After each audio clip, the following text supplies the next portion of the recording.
طلع النور المبين نور خير المرسلين نور أمن وسلام نور حق ويقين سكه الله تعالى رحمة للعالمين. اعوذ باللہ من الشیطان الرجیم، بسم اللہ الرحمن الرحیم. میں آج اپنی گفتگو کا آغاز کرنے سے پہلے عزیز دوستو، میں نے کل ماہر القادری مرحوم کے اشعار سے، سلام کے اشعار سے اپنی بات کو شروع کیا تھا. ایک کتاب کا حوالہ دے دوں، چراغ ہرا، ایک منظوم سیرت النبی کی کتاب، بامبے ہندوستان کے ایک بہت بڑے درد مند شاعر مرحوم قیصر الجعفری کی کتاب ہے، سیرت پہ لکھی ہوئی کتاب اور منظوم ہے. میں ان کے چار شعر سے اپنی بات کو شروع کروں گا. انہوں نے پورا منظر جو ہے غزوہ بدر کا اپنی کتاب میں رکھا ہے. میں وہیں سے اپنی بات کو شروع کرتا ہوں. کہتے ہیں کہ بدر کو عالم فردا کا امی ہونا تھا، بدر کو عالم فردا کا امی ہونا تھا، آسماں جس پہ جھکے ایسی زمیں ہونا تھا.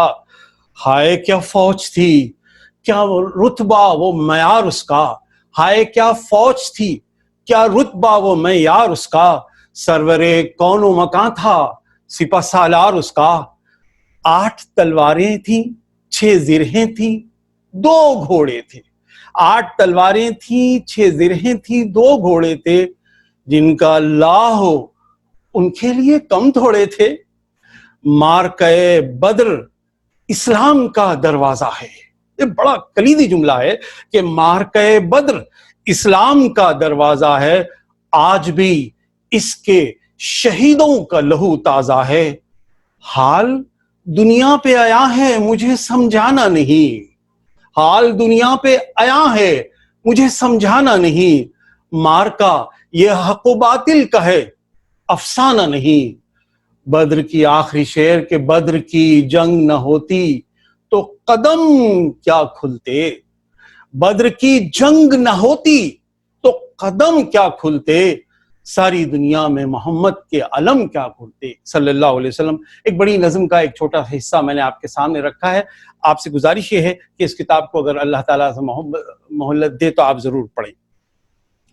عزیز دوستو، یہ تمام کوششیں یہ ہے کہ ہماری دنیا نبی رحمت صلی اللہ علیہ وسلم کے ذکر سے روشن آباد، ان کے ذکر کی خوشبو ہماری روحوں میں رہے.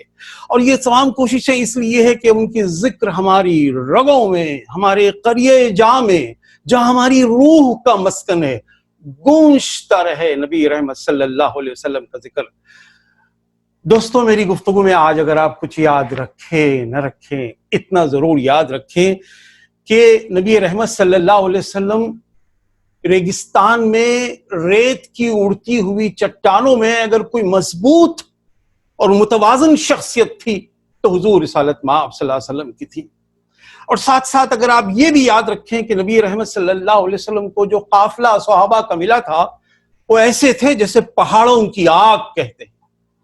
اب دیکھیے صحابہ کیا تھے، ان کا عقیدہ کیا تھا، جنہوں نے غزوہ بدر برپا کی، وہ میں آپ کے سامنے رکھوں. ایسا لگتا تھا کہ لا الہ الا اللہ محمد رسول اللہ کا کلمہ خود کی طرح، خود ہیلمٹ کو کہتے ہیں، خود کی طرح تھا. ایمان چھاتیوں پہ ڈھال کی طرح تھا، اور پیشانیوں پہ جو جلم تھا، جس کی جنت سے نگاہوں میں جنتوں کا تصور جھانکتا تھا، دیدار کا شوق تھا، اور ہاتھوں پیروں میں اللہ کا بھروسہ تھا، دل میں اللہ کے رسول صلی اللہ علیہ وسلم کی محبت تھی، اور سانسوں میں جنت کو پانے کے لیے پے در پے سانسیں آتی تھی، اور ہونٹوں پہ کوثر و سلسبیل کی پیاس تھی. یہ لفظ مشکل نہیں ہے، میں نے قرآن کے حدیث کی آیتیں چن چن کے آپ کے سامنے رکھے ہیں.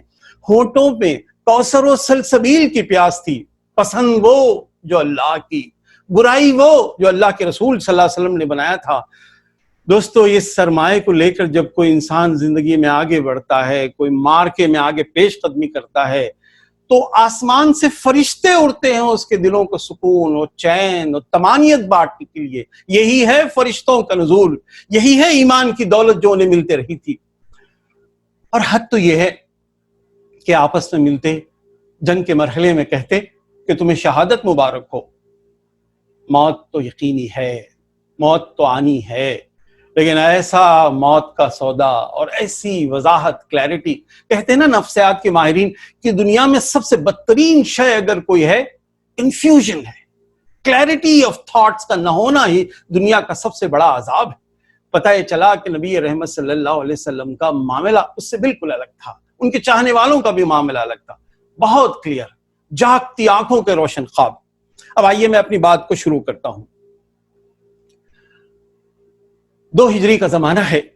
نبی رحمت صلی اللہ علیہ وسلم اپنے صحابہ کو لے کر اس خبر کو ساتھ بتانے کے لیے چل رہے ہیں کہ جہاں سے آپ کو 2 خبریں آپ کو آ چکی تھی. اس لیے آ چکی تھی، کل بھی میں نے گزشتہ کے اجلاس، ایک دن پہلے کے اجلاس میں بتایا تھا کہ نبی کریم صلی اللہ علیہ وسلم نے ملٹری کا اور دفاع کا 2 پورٹ فولیو اپنے پاس رکھا تھا.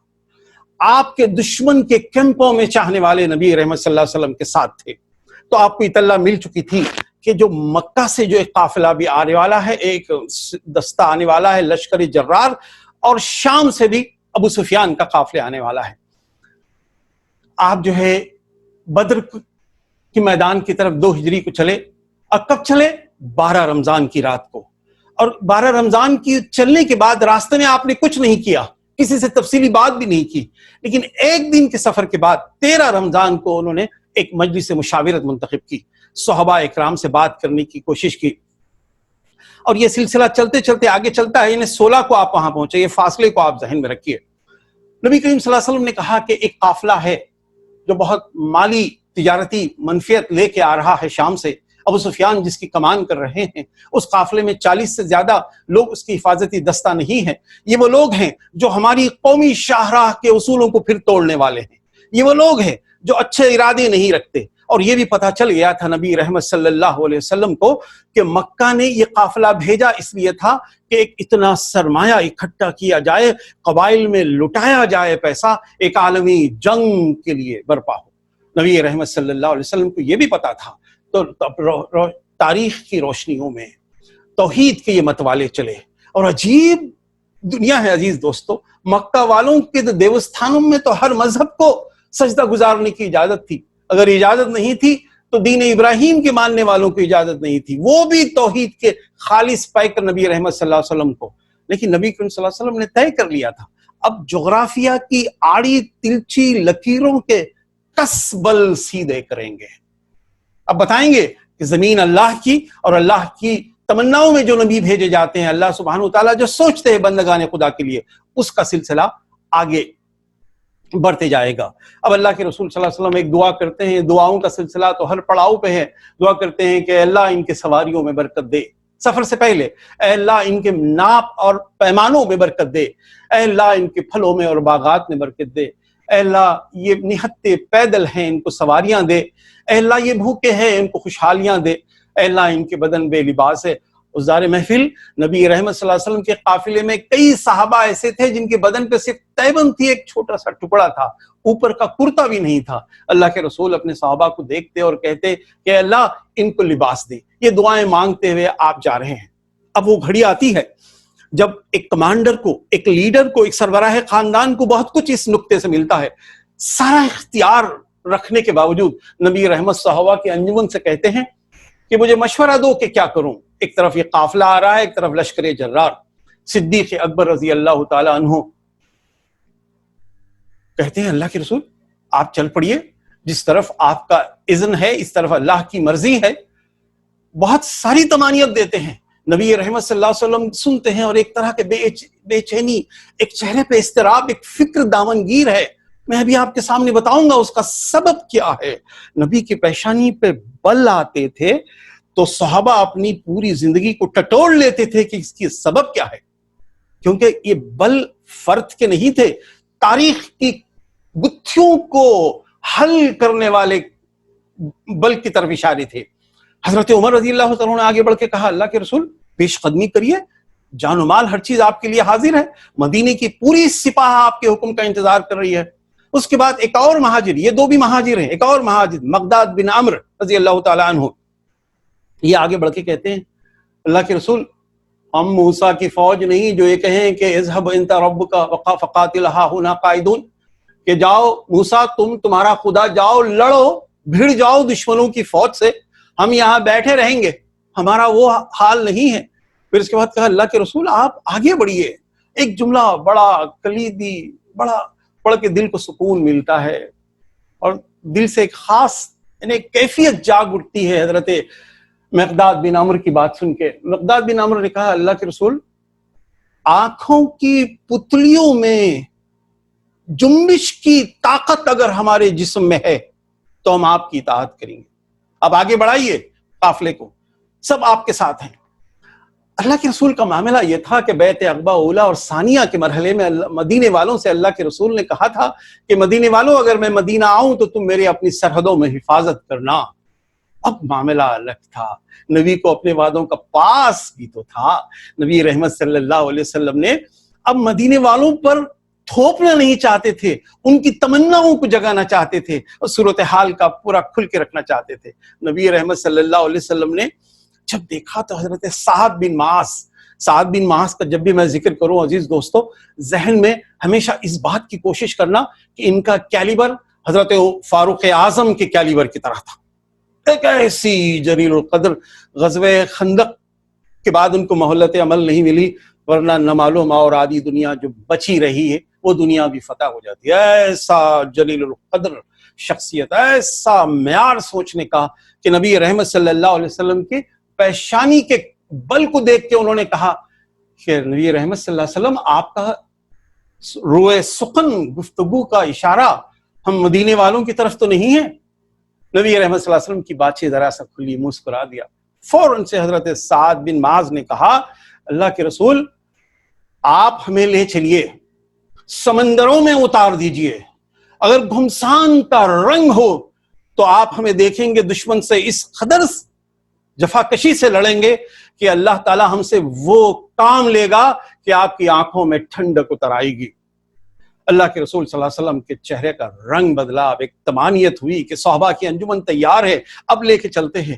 تھوڑی دور جانے کے بعد قافلہ روک جاتے ہیں کہ رکو رکو، تھمو تھمو، یہ دیکھو ہمارے ساتھ بچے کہاں سے چلے آ گئے. نظر ڈال کے دیکھا تو ایک قطار ہے بچوں کی. عبداللہ بن عمر رضی اللہ تعالیٰ عنہ ہے، اسامہ بن زید، رافع بن خدیج، برا بن حازب، زید بن ارقم اور زید بن ثابت، عمیر بن ابی وقاص. اللہ کے رسول صلی اللہ علیہ وسلم نے کہا کہ نوجوانوں، جنت کے شاہزادوں، ابھی تمہاری عمر نہیں ہے کہ تیر و تلوار و سنان و ضرب اختر کے ساتھ مقابلہ کرو. ابھی تم جاؤ اپنے اپنے گھروں کو، وقت آئے گا.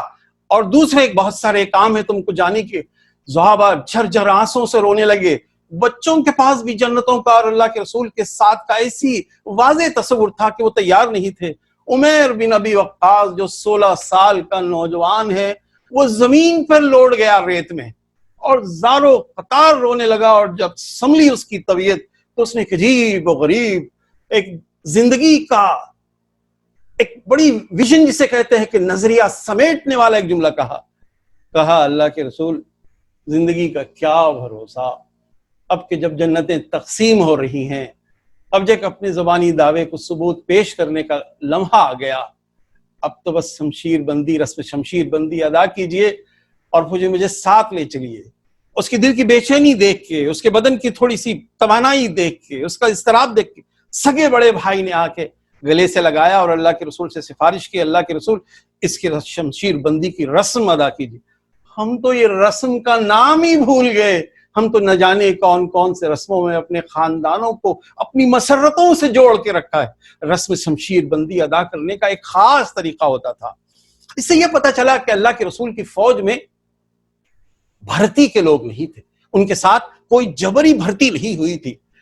اب آئیے وہاں پہ تھوڑی دور میں ایک اور منظر نامہ ہے. ایک عجیب منظر مورخین نقاد کرتے ہیں کہ باپ بیٹے میں بحث ہو رہی ہے اور باپ سکہ اچھالتا ہے، بیٹا سکہ جھپٹ لیتا ہے، پھر اس کے بعد بیٹا سکہ اچھال لیتا ہے، باپ سکہ جھپٹ لیتا ہے. اور اس کے بعد صحابہ کرام جب قریب جا کے دیکھے تو پتہ چلا کہ سعد ہیں اور ان کے والد خیثمہ ہیں. دونوں میں بحث یہ ہو رہی ہے، دیکھ گھر میں بیٹیاں ہیں، دیکھ گھر میں تیری ماں ہے، ان کو سہارے کی ضرورت ہے، تو جا اور گھر کی نگرانی کر. تو کہتا ہے ابا جنتوں کا معاملہ نہیں ہوتا تو میں جاتا اور جینے کی تمنا میں مدینے کی طرف چلا جاتا. اب تو معاملہ اللہ کے رسول کے ساتھ شہادتوں کا معاملہ ہے. یہ معاملہ ایسا نہیں ہے کہ میں مان جاؤں. اس کے بعد سکہ اچھالیے، اب آخری بار جو جیتے گا وہ جائے گا بدر کی طرف. سعد بن خیثمہ، یہ مبارک نام، یہ خوشبو بھرے نام یاد رکھیں. سعد بن خیثمہ سکہ اچھالتے ہیں، بیٹے کا نام نکلتا ہے. باپ کہتا ہے کہ بیٹا تجھے میرے بڑھاپے کا حوالہ، بڑھاپے کا واسطہ. کہتا ابا کوئی اور بات ہوتی تو میں دنیا لٹا دیتا. یہ دونوں نکل کے آگے بڑھ جاتے ہیں. دیکھیے عزیز دوستو، یہی ننگے پاؤں چلنے والے، یہ سینے سے ایمان سے منور سینہ، یہ جب آگے بڑھے تو 20 سال کے اندر ایران اور رومن امپائر کی بوڑھی تہذیبوں کو سر کے بل جھکوا دیا.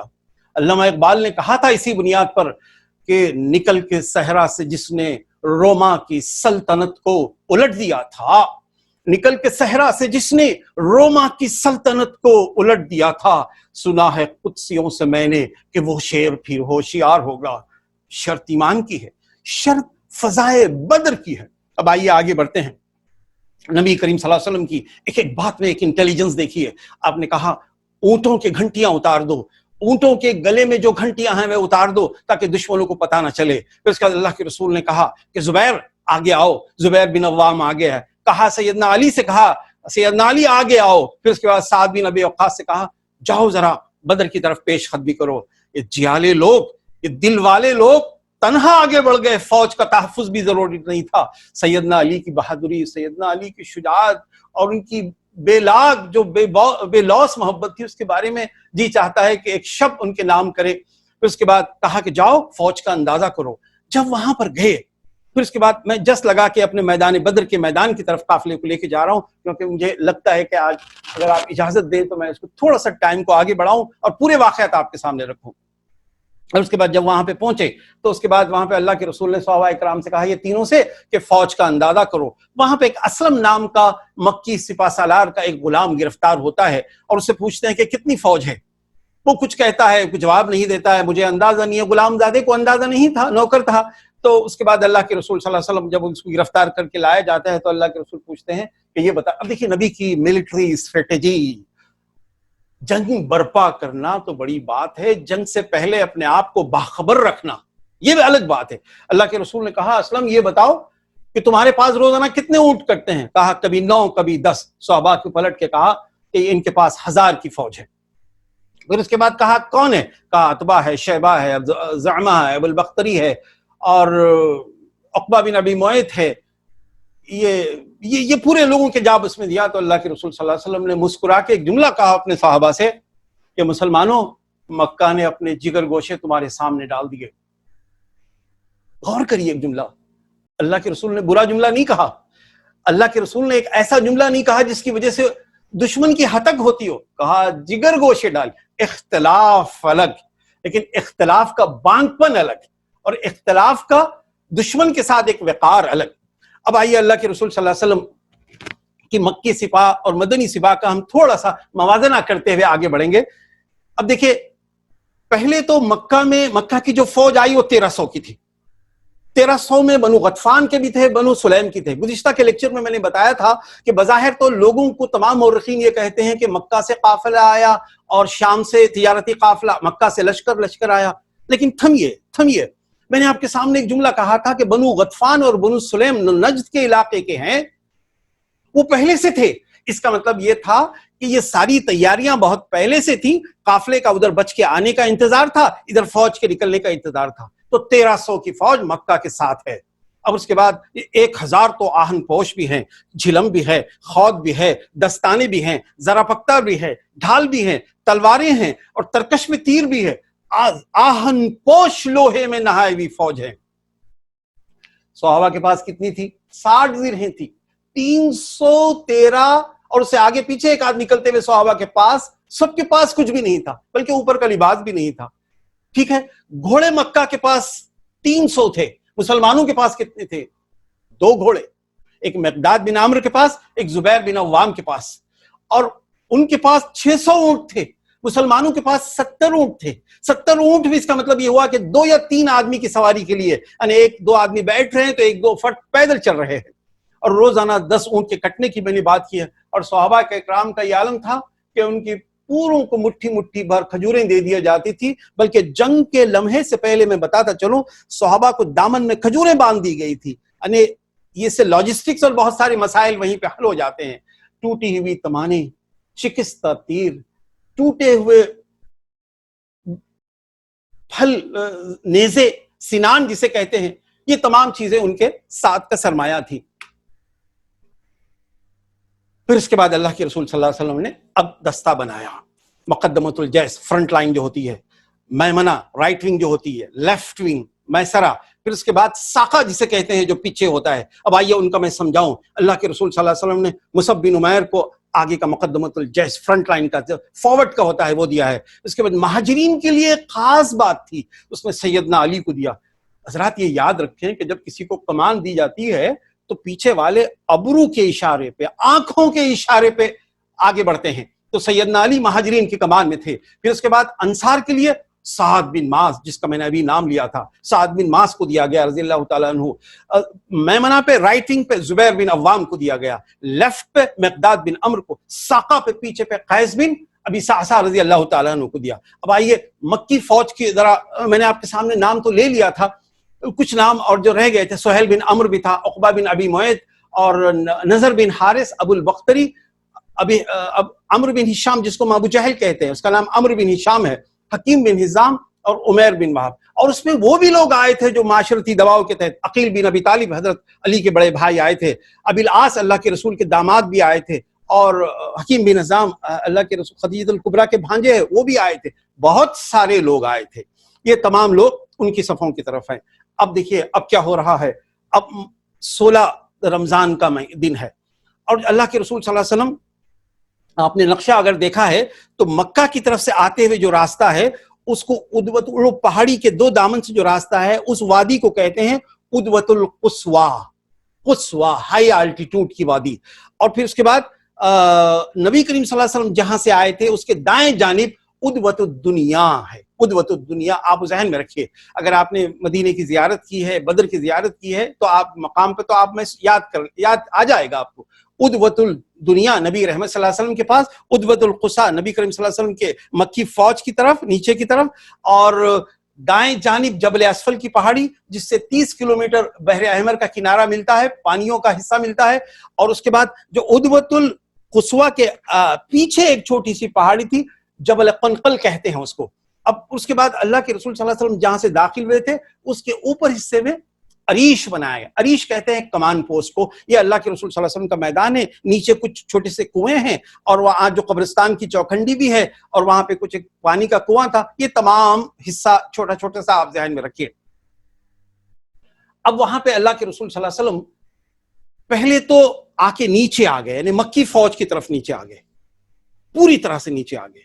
تو وہاں پہ حباب بن منظر رضی اللہ تعالیٰ عنہ 33 سال کا ایک نوجوان ہی کہوں گا میں، اللہ کے رسول صلی اللہ علیہ وسلم کو دیکھتا ہے، فکر مند ہوتا ہے، بادل گھنے چھائے ہوئے ہیں، آسمان کی طرف بارش ہونے کا امکان ہے، اور بڑے اضطراب میں ہے۔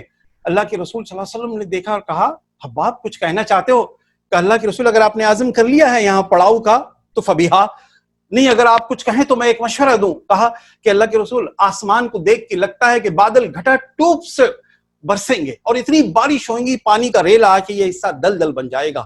ہم پڑاؤ بدلتے ہیں، ادھر اوپر کی طرف چلتے ہیں، ادھر تو دنیا کی طرف چلتے ہیں، وہاں پہ زمین کا پھرپھری حصہ ہے اور ایسا مضبوط حصہ ہے کہ وہاں پہ پانی پہ ایسے قدم، زمین پہ ایسے قدم بنیں گے کہ اگر ہم وہاں سے اوپر سے اگر تلواریں بھی چلائیں گے تو نیچے کاری ضرب لگے گی، اور نیچے کے لوگ اگر بارش ہو جائے تو کیچڑ و دلدل میں لت پت ہو جائیں گے۔ اللہ کے رسول صلی اللہ علیہ وسلم نے کہا، خباب صاحب الرائے ہو، مین آف اوپینین ہو۔ ساری زندگی لوگوں نے صاحب الرائے کے نام سے پکارا، نبی رحمت نے جس کو جو نام دیا وہ نام تو سر کا تاج بن جاتا ہے، صافہ بن جاتا ہے۔ اللہ کے رسول صلی اللہ علیہ وسلم نے وہاں سے لے کے صحابہ اکرام کو اوپر کی طرف آئے۔ یہاں سے ہمیں پتہ چلتا ہے کہ کمانڈر ان چیف کو، سربراہ خاندان کو کیسا لے کے چلنا ہے بات کو۔ اب اللہ کے رسول صلی اللہ علیہ وسلم نے جو کام کیا تھا وہ مکہ والے بالکل پریشان تھے۔ آپ نے ٹیڑھی صف بنائی تھی، غور سے سنیے، صف کو سیدھا سیدھا صحیح نہیں رکھا تھا، آپ نے ترچھی صف بنائی تھی، ترچھی ایسے بنائی تھی، 150 کی 2 صف بنائی تھی، اور دونوں طرف دائیں اور میمنہ پر تیر انداز رکھی تھی۔ نقشہ ذہن میں رکھیے، جنگ یہیں پہ فتح ہو جاتی ہے۔ میمنہ اور میسرہ پہ تیر انداز رکھے تھے، اور مقدمۃ الجیش کے پیچھے حصے میں وہ چھوٹے چھوٹے پتھروں کے ایک ڈھیر رکھا تھا جہاں سے پتھر برسانے کے لیے۔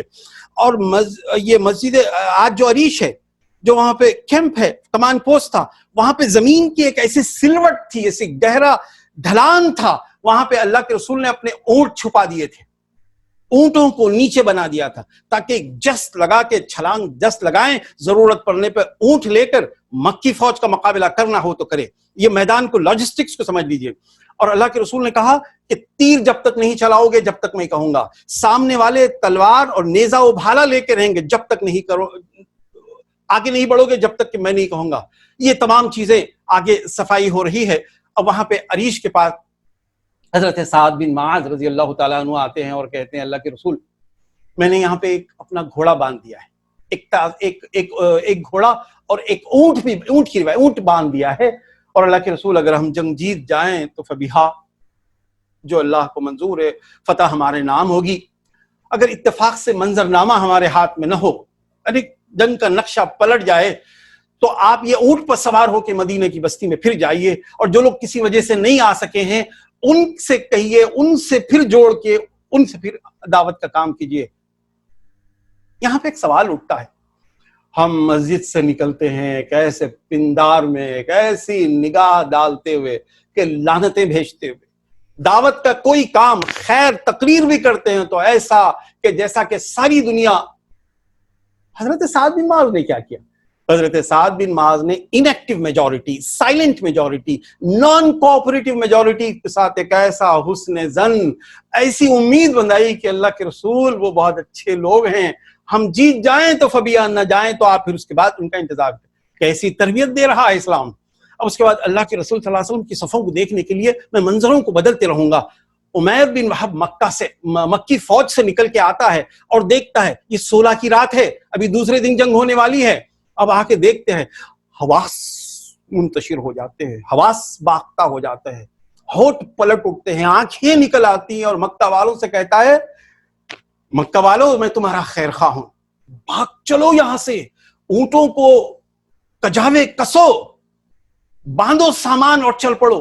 میں نے ان کے سواروں پر اور ان کی سواروں پر تمہاری موت دیکھی ہے۔ اس کی وجہ یہ تھا کہ مورخین لکھتے ہیں کہ صحابہ اکرام کو اتنا چین و قرار تھا، جو اللہ کے سبحانہ و تعالیٰ نے جو ان کے دلوں پر سکینت، جو قرار و چین عطا کیا تھا۔ ایک صحابی نے کہا، مجھے بتانا میرے بھائی، یہ جو مکی فوج آئی ہے 70 ہے کہ 80 ہے؟ تو انہوں نے کہا مجھے لگتا ہے 100 کے آس پاس ہے۔ یہ تعداد کو کم کر کے بتانا، 2 سے زیادہ گھبرا جانا، یہ کیا ہے؟ یہی تو فرشتوں کے نزول کا معاملہ ہے، لڑنا تو آپ کو ہے۔ فرشتوں کی مختلف مدد کیسے آتی ہے؟ انہی حوالوں سے آتی ہے۔ ایک اور واقعہ میں آپ کے سامنے رکھوں، مکہ کی صف ہے، اور مکہ کی صف میں مکہ سے کسی کام سے گئے ہوئے 2 صحابی آ رہے ہیں، وہ بھی باپ بیٹے ہیں۔ ایک ہے حضرت حذیفہ رضی اللہ تعالیٰ عنہ، اور ان کے والد یمان جن کا نام حسین رضی اللہ تعالیٰ عنہ بھی ہے۔ جب وہاں سے آ رہے ہیں تو مکی فوج نے گرفتار کر لیا، کہا کہ ہم تمہیں نہیں جانے دیں گے، تمہیں قید کر دیں گے، کیونکہ دشمن کی فوج میں ہم اضافہ کرنا نہیں چاہتے۔ حضرت حسین جو باپ تھے انہوں نے آ کے کہا، حذیفہ بن یمان جو کہتے ہیں، ان کا نام یمان کا نام حسین بھی ہے، انہوں نے کہا عمرو، جس کو ہم ابو جہل کہتے ہیں، ہم وعدہ کرتے ہیں کہ ہم دشمن تمہاری فوج میں مسلمانوں کی طرف سے نہیں لڑیں گے، ہم سیدھا چلے جائیں گے مدینے پہ، لیکن ہمیں قائد نہ رکھو۔ انہوں نے کہا وعدہ کرو، کہا وعدہ کرتے ہیں۔ اب وعدے پہ جانتی تھی کہ دشمن فوج کے مسلمان وعدہ کر لیتا ہے تو نبھا دیتا ہے۔ اب یہ دونوں آئے، اچھا دنیا یہ بھی جانتی ہے کہ بندوق کی، تلوار کی نوک پر کیا جانے والا وعدہ نہیں ہوتا، لیکن یہ آئے اللہ کے رسول کے پاس، کہا اللہ کے رسول اس نے بڑے جبر کے ساتھ ہم سے عہد باندھا ہے۔ اللہ کے رسول نے کہا کہ باوجود کہ فوج کی تعداد بہت کم ہے، لیکن تم اپنے وعدے پہ قائم رکھو گے، جاؤ مدینے کی طرف اور دعا کرنا۔ وہ وعدے، جنت، وہ اتنے بڑا غم جنتوں کا وہ لے کے چلے گئے صرف اپنے وعدے کی پاسداری کے لیے۔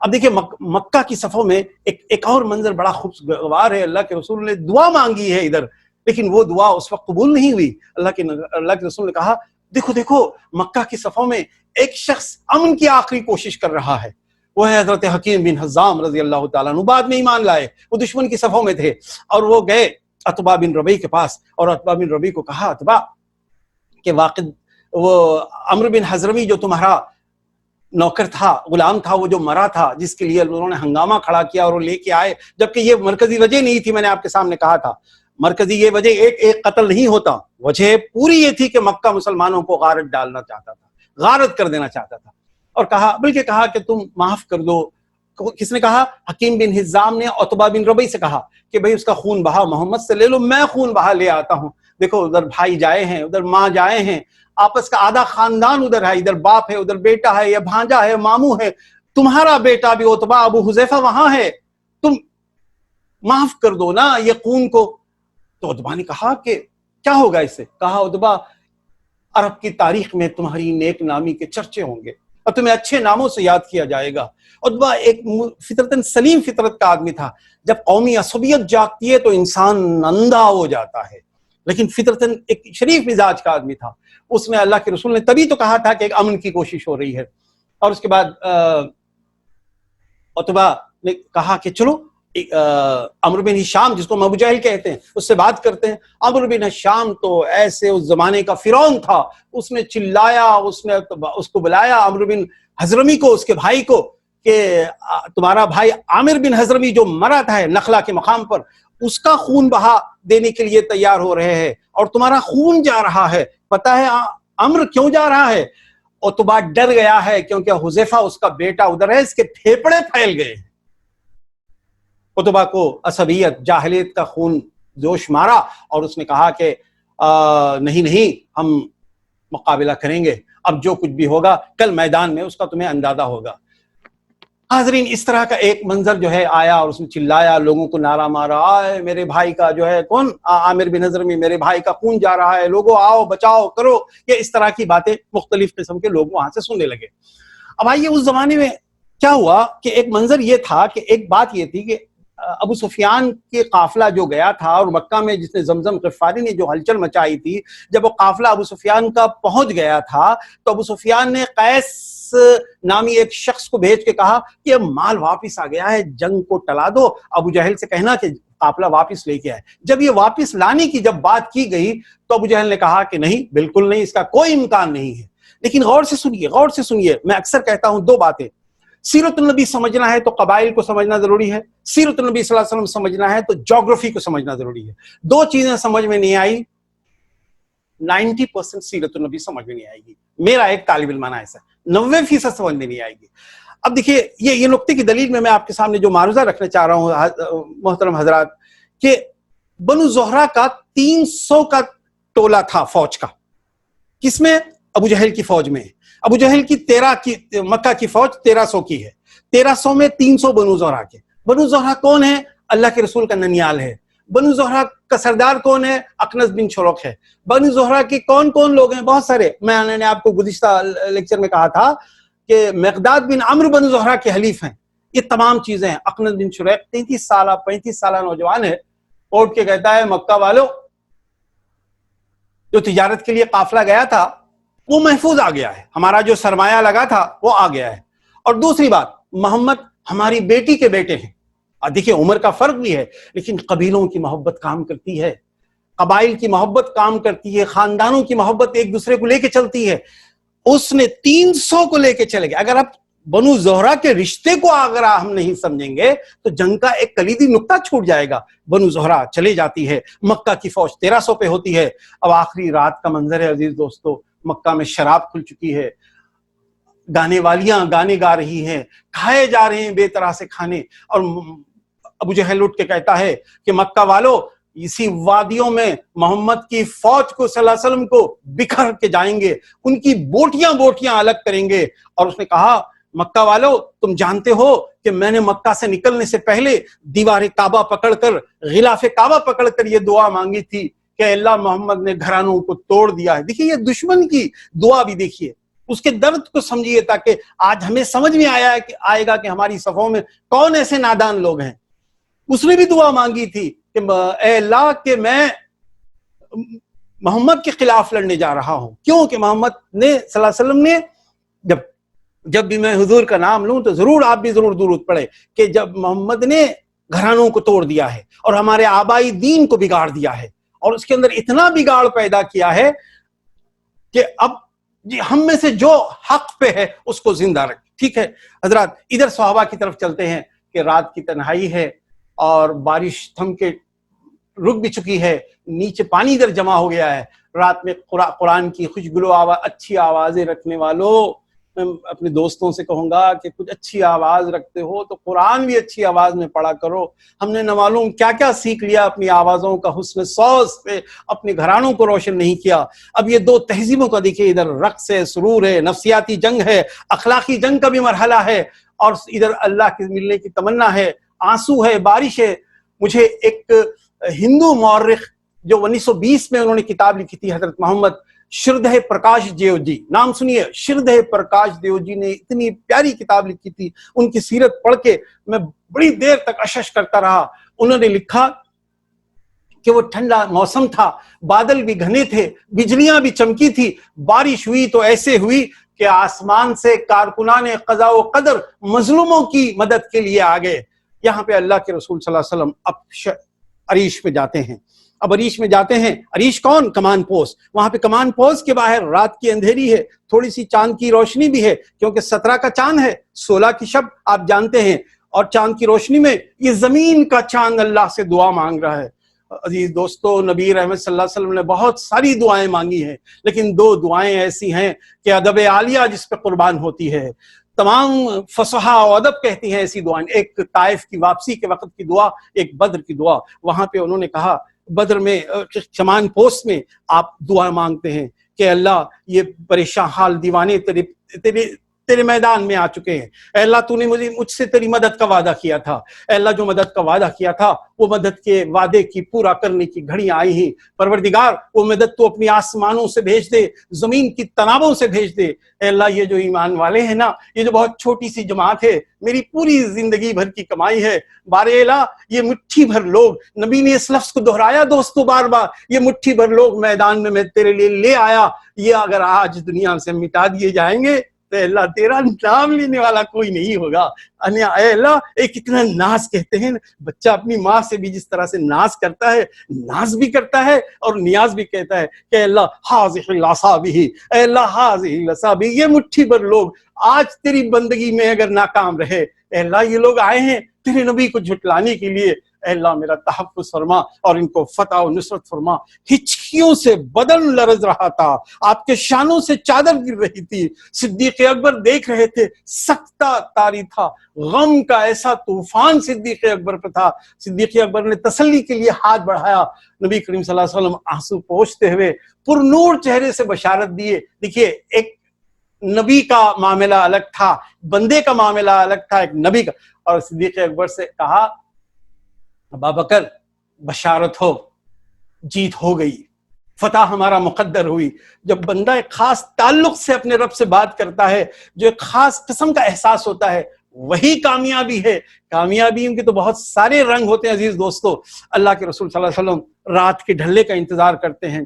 صبح ہوتی ہے، اب صفیں جو بن چکی تھی اس میں آپ آرڈرز دے رہے ہیں، لوگوں ابو البختری کو نہیں مارنا. یہ شعیب ابی طالب کی جیل کے دنوں میں، ہماری قید کے دنوں میں اس نے مدد کیا تھا. اور لوگوں عباس کو نہیں مارنا. لوگ نہیں جانتے تھے اللہ کے رسول کے چچا وہ راز بھی دیتے تھے، مدد بھی دیتے تھے. یہ تمام باتیں کہہ رہے ہیں. حضرت عباس کی بات کا ذکر کر کے ابو حذیفہ کو غصہ آ گیا.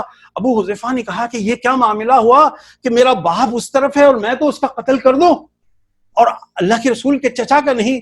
تو اللہ کے رسول نے الجھنے کے بجائے اپنے صحابہ سے کہا کہ لوگوں میں کس طرح سے کہوں کہ عباس کس قدر اہم ہے اور اللہ کے رسول کے چچا ہیں، تم اسے رعایت دو. راز بھی نہیں دیا لیکن اشارہ دیا، دردمندی کی طرف اشارہ کیا. پھر اس کے بعد اللہ کے رسول کے چہرے پہ ایک فکر آئی اور کہا کہ 2 افراد کو شوٹ ایٹ سائٹ کا حکم دیا، دیکھتے ہی گولی مار دینا. غور سے سننا عزیز دوستو، ایک تھا نضر بن حارث اور ایک دوسرا تھا عقبہ بن ابی معیط. نضر بن حارث تھا وہاں پہ آوارہ لڑکیوں کو مسلمان اسلام لانے والے لوگوں کے کیمپوں میں بھیجتا تھا اور کہتا تھا ان عورتوں کی زندگی میں تم کو لطف ملتا ہے یا محمد کے پیغام میں. اختلاف میں جب انسان تہذیب کی حدیں پار کر دیتا ہے تو اس کو جینے کا حق کوئی معاشرہ نہیں دیتا ہے. تو صحابہ جو ابھی ایمان نہیں لائے تھے، ابھی کچھ ایمان کی 2-4 باتیں سمجھی تھی، وہ کہتے ہیں کہ نہیں بھائی اسلام میں کیا رکھا ہے، تیرے رقص میں ہے، تیرے گانوں میں ہے. اس لیے ذرا رقص و سرور و موسیقی اور انٹرٹینمنٹ کی حدوں کو ذرا یاد رکھنا. اللہ کے رسول نے شوٹ ایٹ سائٹ کا حکم نضر بن حارث کو دیا تھا. پھر اس کے بعد عقبہ بن معیط کو بھی شوٹڈ سائڈ کو. کیوں؟ کہ کہتے ہیں کہ اللہ کے رسول جب مکہ میں دعوت کا کام کر رہے تھے تو آپ کے گردن پہ ایک مرتبہ پیر رکھ دیا تھا, ایک مرتبہ اجڑی ڈال دی تھی. یعنی اختلاف میں جسمانی ہلچل اور کوئی رعایت نہیں دینا, یہ بھی کوئی ایسی چیز نہیں تھی جس کو معاف کر دیا جائے. پھر اس کے بعد اللہ کے رسول صلی اللہ علیہ وسلم نے واچ ورڈ دیا, کیونکہ ڈریس کوڈ نہیں تھا اور دھول میں اور کیچڑ میں اور مختلف حیثیت میں صحابی الٹ پلٹ ہو سکتے تھے. اس وجہ سے اللہ کے رسول نے واچ ورڈ دیا, جس کو ہم پاسورڈ کہتے ہیں یا منصور امید کہتے تھے. اللہ کے رسول نے ہر جنگ میں ایک پاسورڈ چینج کیا تھا, کیونکہ آپ کو میں بعد میں کبھی بتاؤں گا کہ دشمن کو جب پاسورڈ کا پتہ چلا تو سیکنڈ ڈے اللہ کے رسول صلی اللہ علیہ وسلم نے واچ ورڈ چینج کر دیا تھا.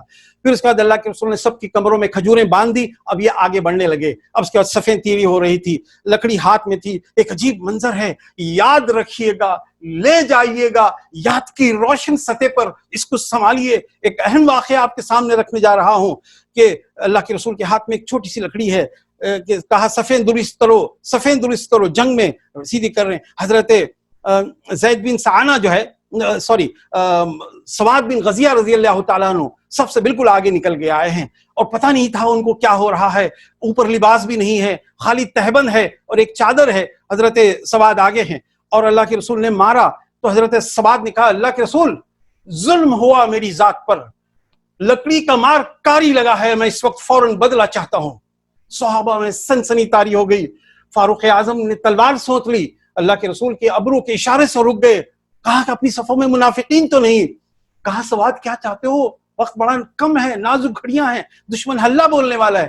کہا نہیں, آپ نے میرے پیٹ پر لکڑی سے مارا ہے, آپ عدل و انصاف کے نبی ہیں, میں بھی ویسے ہی بدلہ لوں گا. تو اللہ کے رسول صلی اللہ علیہ وسلم نے اپنا چادر اٹھا دی اور کہا کہ سواد مارو. کہا کہ لکڑی تو دو اور اپنی چادر اٹھاؤ. اللہ کے رسول صلی اللہ علیہ وسلم نے چادر اٹھائی تو سواد نے لکڑی پھینک کے نبی رحمت صلی اللہ علیہ وسلم کے بطن مبارک سے چمٹ کے بوسے لینے لگے.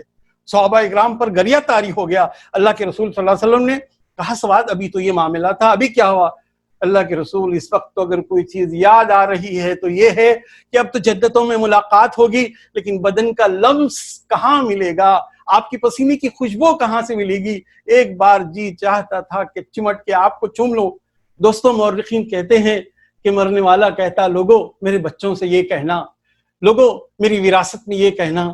یہ کیسے لوگ تھے صحابہ کہ جنہوں کو اپنے لوگ یاد نہیں آئے, یاد آ گئے تو آخری لمس نبی کے بدن کا ٹچ یاد آ گیا, اور جس سے کیف ایک نشہ لے کے جنت کی طرف جائیں. مورخین کہتے ہیں دوستو, صحابہ کی صفوں میں یہ عالم تھا کہ سانسوں کی آوازیں آتی تھی, ڈسپلین کا یہ عالم تھا کہ سانسوں کی آوازیں آتی تھی, ہلکی سی آہٹ بھی سنائے, اور ادھر ہلچل ہے, کوئی آواز نہیں سن رہا ہے, کوئی چیخ پکارا ہے مکہ میں, ایک عجیب و غریب جو ہے. لیکن ایک معاملہ دونوں کی طرف تھا کہ اپنوں کو بیگانے بن کے لڑنا, باپ بیٹے کے خلاف, بیٹا باپ کے خلاف, بھتیجا, یعنی یہ تمام رشتوں کو ہم کیا کرتے ہیں, ہم تو چھوٹی موٹی بات پر اپنوں کو بیگانہ بنا دیتے ہیں. لیکن بدر نے یہ بتایا ہے کہ اپنوں کو کیسے بیگانہ بناتے ہیں, بیگانوں کو کیسے بناتے ہیں, میں آپ کے سامنے, اور کیسے مارا, یعنی کیسے لڑے. آنکھ سے جھرجھر آنسو جمع ہیں, باپ اپنے بیٹے پہ تلوار اٹھا رہا ہے. یہ دونوں طرف تھا معاملہ, لیکن دونوں کو اپنے معاملات کے اپنے عہد کے ساتھ ڈٹنا تھا.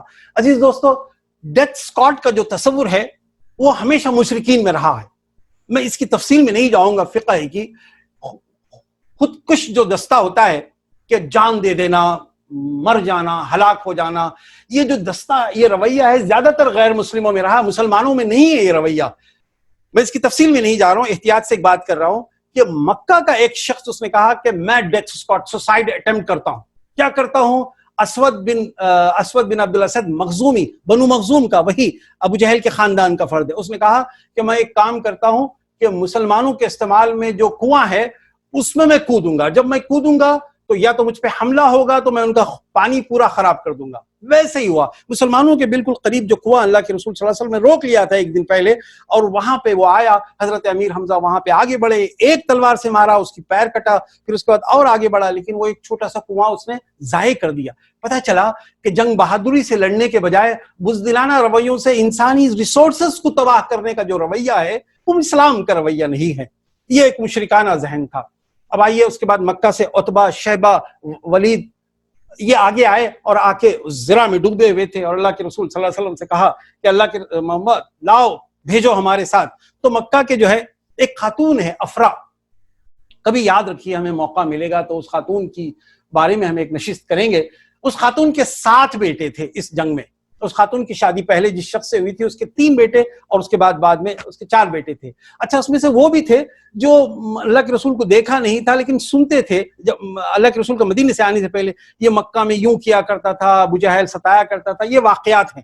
تو بے چین تھے، یہ آگے بڑھے اور آگے بڑھ کے عتبہ، شیبہ اور ولید کے مقابلے کے لیے آگے بڑھے. تو عتبہ، شیبہ اور ولید نے کہا کون ہو تم لوگ؟ کہا ہم انصاری ہیں، مدینے کے کسان.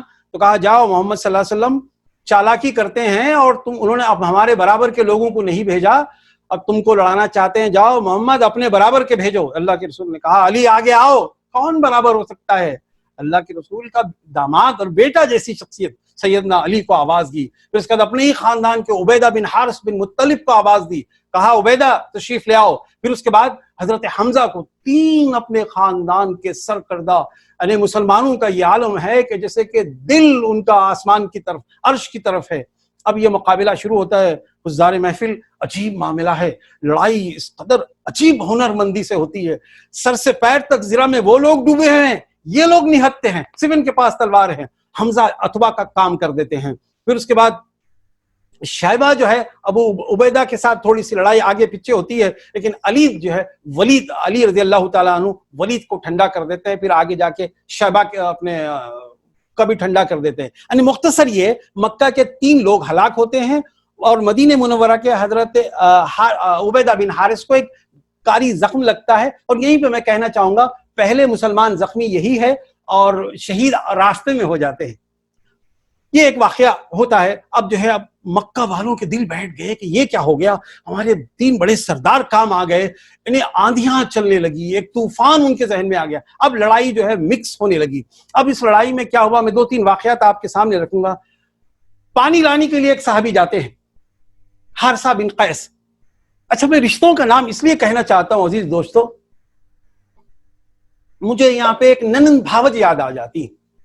ننند بھاوج میں مقابلہ ہے کہ اپنے بیٹے کو کیسے تیار کرے جس کی وجہ سے اللہ کے رسول کی مسرت حاصل ہو، محبت حاصل ہو اور جنتوں کا سفر ہو. وہ ننند ہے ام حارثہ، اور یہ انس بن مالک کی والدہ حضرت حرام بنت ملحان، ام سلیم، معذرت ام سلیم، اور ان کی ننند ہے. یعنی ننند بھاوج کا میں رشتہ خاص طور پہ بتانا چاہ رہا ہوں. آپ کو جنگ میں ننند بھاوج یاد نہیں آئے گی، لیکن دونوں کی تمنا یہ ہے کہ آگے بڑھے. تو حضرت حارثہ بن قیس بن نضر بن مالک جو ہے پانی لانے کے لیے جاتے ہیں. نام یاد رکھیے، بڑے قیمتی نام ہے، یہ راستے میں گرے پڑے نام نہیں ہے. آپ کو میری تقریر اور اس طرح کی تقریریں کاپی پین لے کے سننی چاہیے. میں آپ کو ویڈیو لنک بھی بھیج رہا ہوں ویسے. تو حارثہ بن قیس نے پانی لانے کے لیے جب مسلمانوں کے لیے پہنچے تو ایک تیر آیا اور وہاں پہ گلے میں لگتے وہ شہید ہو گئے. اچھا میں ان کا واقعہ یہیں پہ کمپلیٹ کرنا چاہتا ہوں کہ جب مدینے میں جب اللہ کے رسول سے پہلے حضرت زید بن حارثہ اور حضرت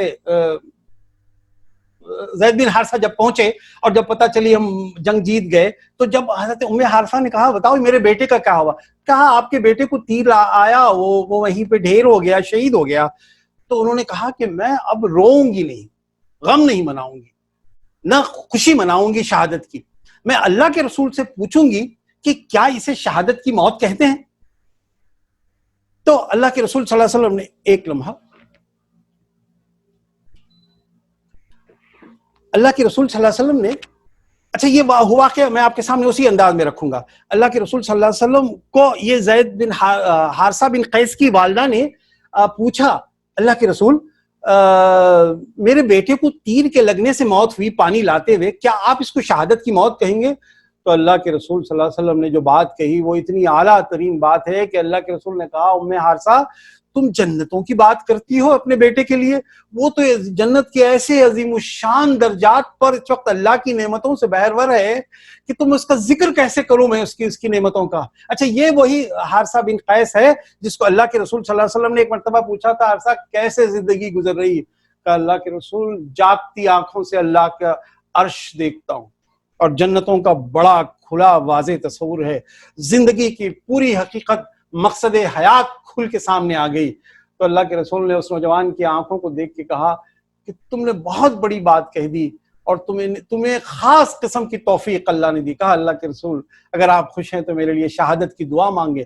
وہاں اللہ کے رسول نے دعا مانگی، وہ دعا آج آپ کے قبول ہوتی ہے۔ چلیے ہم آگے بڑھتے ہیں۔ صحابہ کرام دعا کر رہے ہیں، نصر من اللہ فتح قریب، اور احد احد کے نغمے گا رہے ہیں، یہاں پہ جو ہے عصبیت کے نعرے لگائے جا رہے ہیں۔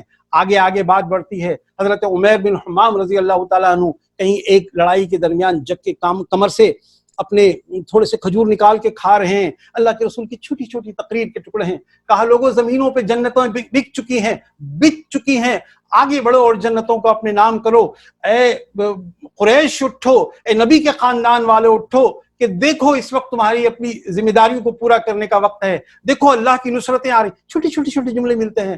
عمیر بن حمام نے اللہ کے رسول سے 2-3 جملے پے در پہ کہا کہ لوگوں جنتیں تمہارے نام ہیں، آگے بڑھو اور جنتوں کو اپنے نام کرو۔ انہوں نے کچھ اپنی زبان میں کہا واہ واہ، تو اللہ کے رسول نے کہا کہ کس بات کے لیے تم نے واہ واہ کہا؟ اللہ کے رسول اتنا اضطراب پیدا ہو گیا میرے دل میں جنتوں کے تصور سے کہ اب یہ کھجوریں خلل ڈالتی ہیں۔ پھر اس کے بعد انہوں نے کھجور وہاں پہ رکھ کے آگے بڑھتے ہیں اور وہ وہاں پہ شہید ہو جاتے ہیں۔ شہید ہوتے وقت ایک جملہ کہتے ہیں مورخین نے، بڑے احتیاط سے اس کو ریکارڈ کیا ہے، وَعُجْلَتْ إِلَيْكَ رَبِّي لِتَرْضَىٰ، بار الہ میں تیرے پاس آنے کی جلدی آ گیا، تمنا یہ تھی کہ تو راضی ہو جائے۔ پھر اس کے بعد ایک طرف سے حضرت عکاشہ بن محصن دوڑتے ہوئے آ کے کہتے ہیں اللہ کے رسول میں تو تلوار شمشیر زنی کا ماہر ہوں، کوئی اور لڑائی نہیں آتی، آپ بھی جانتے ہیں تلوار پرانی تھی ٹوٹ گئی۔ اللہ کے رسول آگے بڑھ کے کھجور کا ایک تنا توڑتے ہیں اور توڑ کے دیتے ہیں کہ عکاشہ لو اور آگے بڑھو۔ ایک عجیب مرحلہ ہے، ایک احتیاط سے، فن سے، سلیقے سے انہوں نے اس طرح سے لڑائی لڑی کہ کئی جو ہے کافروں کو لٹا دیا اور زخمی کر دیا۔ بلکہ سیرت نگار بڑے اجتماعی طور پہ لکھتے ہیں کہ آخر تک انہوں نے کہا کہ اب یہ لکڑی سے ہی میں زندگی بھر لڑائی کروں گا۔ اور انہوں نے جب موت کا وقت آیا تو انہوں نے کہا کہ میری قبر میں میرے پہلو میں وہ لکڑی ڈال دینا کہ نبی کریم صلی اللہ علیہ وسلم کے دست مبارک سے جو ہے مجھے وہ لکڑی ملی تھی۔ صحابہ اکرام کے واقعات ایسے عجیب و غریب ہے جہاں پہ ہمیں سمجھ میں آتا ہے کہ جب اللہ کے رسول صلی اللہ علیہ وسلم کی حدیث کا ایک مفہوم مجھے یاد آتا ہے کہ لوگوں دشمنوں سے لڑنے کی تمنا نہ کرو، لوگوں دشمنوں سے لڑنے کی تمنا نہ کرو، لیکن یاد رکھو کہ جب مقابلہ ہو جائے تو ڈٹ جاؤ اور یاد رکھو کہ جنت تلواروں کے سائے میں ہے۔ یہیں پہ وہ کلید جملہ نکلتا ہے۔ اللہ کے رسول صلی اللہ علیہ وسلم کے منظر ناموں کے ساتھ ہم آگے بڑھتے ہیں۔ اب لیکن ادھر کا بڑا برا حال ہے۔ برا یہ حال ہے کہ کیچڑ میں لوگ لت پت ہو چکے ہیں، پاؤں سنبھل نہیں رہے ہیں، لڑکھڑا کے گر رہے ہیں، فوج آپس میں ایک دوسرے کو مار رہی ہے۔ اللہ کے رسول صلی اللہ علیہ وسلم آگے آتے ہیں اور آگے آ کے اپنی زمین سے مٹی اٹھا کے، کنکریاں اٹھا کے مارتے ہیں۔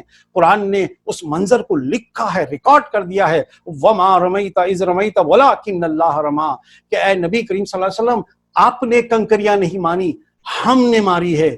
علامہ اقبال کا ایک شعر بے طرح یاد آتا ہے۔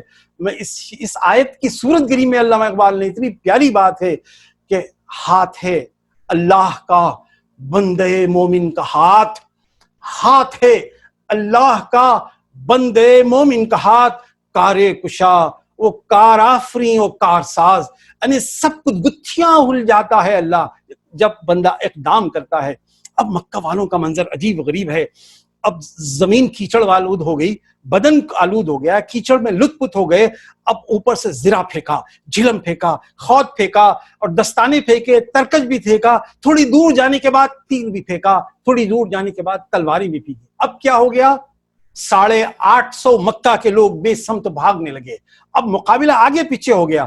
حضرت بلال رضی اللہ تعالیٰ عنہ نے اپنے پرانے مالک کو دیکھا، وہی جو انگاروں پہ کھینچتا تھا، وہی جو زمین کی بے ہنگم کاٹیوں پہ کھینچتا تھا، اور احد احد یہ حبش کے سیاہ فام جسم خون سے لہو لہان ہو جاتا تھا اور مسکراتے ہوئے کہتے تھے۔ انہوں نے اپنے مالک امیہ بن خلف کو جاتے ہوئے دیکھا۔ امیہ بن خلف کو حضرت ابو عبد الرحمن بن عوف پناہ دینے کی کوشش کر رہے تھے پرانی دوستی کے نتیجے میں۔ حضرت بلال نے آگے بڑھ کے اس کا مقابلہ کیا اور اس کو کھینچا۔ جب مشکل ہوئی تو انصاریوں کو آواز دی، کہا مدینے والو آؤ، یہ اللہ کے رسول کا دشمن آج بچنے نہ پائے۔ امیہ بن خلف کو ٹھنڈا کیا، اس کے بیٹے علی بن امیہ بن خلف کو ٹھنڈا کیا. پھر اس کے بعد یہ مقابلہ آگے بڑھتے رہا. حضرات بڑا نازک مرحلہ ہے، بڑی عجیب و غریب کیفیت ہے انسانی تاریخ میں. اتنا بہت شاید ہی آپ کو ملے گا. ابو عبیدہ بن جراح نے اپنے باپ کا مقابلے کرنے کے لیے آئے تو بچتے رہے. آخر میں تلوار اس طرح سے چلائی کہ جو ہے سر جو ہے اچھل کے کہیں دور جا گرا. پھر اس کے بعد حضرت عمر رضی اللہ تعالیٰ عنہ کے سامنے عاص بن ہشام بن مغیرہ آئے، انہوں نے کوئی رعایت نہیں دی، آگے بڑھ کے ایسی تلوار چلائی کہ سر سے پیر تک اتار دیا. حضرت ابو بکر رضی اللہ تعالیٰ عنہ کے بیٹے عبد الرحمن رضی اللہ تعالیٰ عنہ نے ایک مرتبہ کہا کہ ابا جنگ میں ایک مرتبہ آپ میری تلوار کے نیچے آ گئے تھے اور میں بچ کے نکل آیا. تو ابو بکر نے کہا بیٹا اگر مجھے پتا ہوتا تو سر اتار دیتا، تم تو اپنے کفر میں بھی پکے نہیں تھے، ہم تو ایمان میں روز اول سے پکے تھے. اس کے بعد عزیز دوستو حضرت مصعب بن عمیر رضی اللہ تعالیٰ عنہ کے بھائی سامنے آتے ہیں، عبید بن عمیر، دونوں ایک کروڑ پتی خاندان کے لوگ ہیں، اپنے بھائی کا سر اتار دیتے ہیں. پھر اس کے بعد پکڑتے ہیں دوسرے بھائی کو ابو عزیز کو اور انصاری سے کہتے ہیں کہ انصاری اس کو باندھ، اور اس کی ماں بہت دولت مند ہے، یعنی سگی ماں، اس سے بہت پیسہ لینا. وہ چلا اٹھا بھائی یہ کیسی بھائی بندی ہے، تم اجنبی آدمی سے کہہ رہے ہو.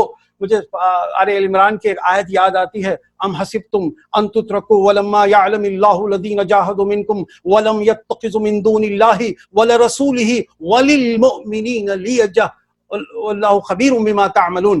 یعنی کیا تم سمجھتے ہو کہ جنتوں میں یوں ہی چلے جاؤ گے جبکہ اللہ نے تمہیں دیکھا ہی نہیں کہ تم اللہ کو، اس کے رسول کو، مومنین کو ولیجہ جگری دوست بناتے ہو. پتہ چلا کہ محبتیں جنتیں لے جاتی ہے. ہم کتنے فلمی ہیروں کے فینس ہیں، ذرا سوچیں. میں جرائم کا پٹارا کھولنا نہیں چاہتا ہوں، پتہ چلا کہ محبتیں جنتوں میں طرف لے جاتی ہیں. قرآن کا ایک مرکزی موضوع ہے.